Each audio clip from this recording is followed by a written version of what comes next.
কখনো কখনো ছোট্ট একটা ভুল বোঝাবুঝি একটা ভালো টিউশনের সম্পর্ককে কি নষ্ট করে দিতে পারে? অভিজ্ঞতা বলে অবশ্যই পারে, তবে সঠিকভাবে কথা বললে অনেক সময় অনেক কনফ্লিক্টই খুব সহজে সমাধান করা সম্ভব হয়। তো টিউটর, স্টুডেন্ট এবং গার্ডিয়ানের মধ্যে যে কোনো পক্ষের অনেক সময় দেখা যায় কিছু কিছু ভুল বোঝাবুঝি বা মতের অমিল এইসব হতে পারে। কিন্তু সমস্যাকে বড় না করে শান্তভাবে যদি কারণটা বোঝা, দুই পক্ষের কথা শোনা এবং সমাধানের পথ খুঁজে বের করার চেষ্টা করা হলেই কিন্তু ইফেক্টিভ কনফ্লিক্ট ম্যানেজমেন্টটা সুন্দর হয়। তো টিউশন বিড়ি শিক্ষক শিক্ষার্থী এবং অভিভাবক সিরিজের ১৬৫তম পর্বে আজকে কথা বলবো যে আমরা টিউশনে কনফ্লিক্ট কিভাবে স্মার্টলি সলভ করব। প্রথমত হলো যে পুরো প্রক্রিয়াটা বা বিষয়টা বুঝেন। সমস্যা তৈরি হলেই তার সঙ্গে সঙ্গে সিদ্ধান্ত নেওয়া যায় না।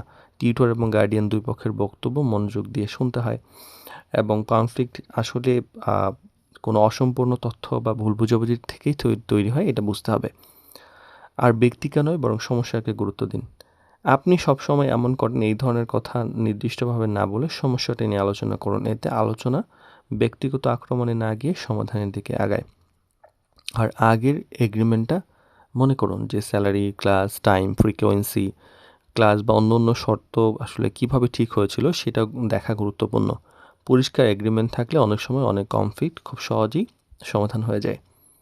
শান্ত এবং রেসপেক্টফুল একটা কমিউনিকেশন রাখুন।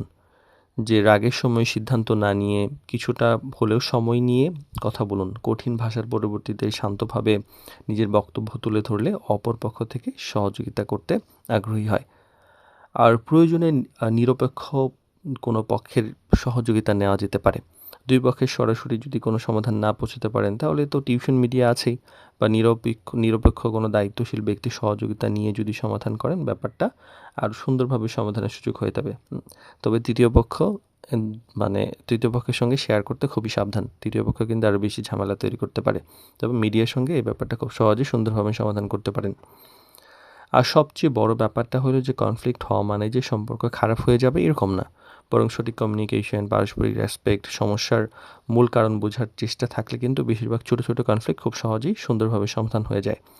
আর কনফ্লিক্ট এড়ানো যে সবসময় আ সম্ভব এরকম হয় না। কিন্তু কনফ্লিক্ট কীভাবে হ্যান্ডেল করবেন সেটা কিন্তু একজন প্রফেশনাল মানুষ বলেন টিউটরের বড় পরিচয়।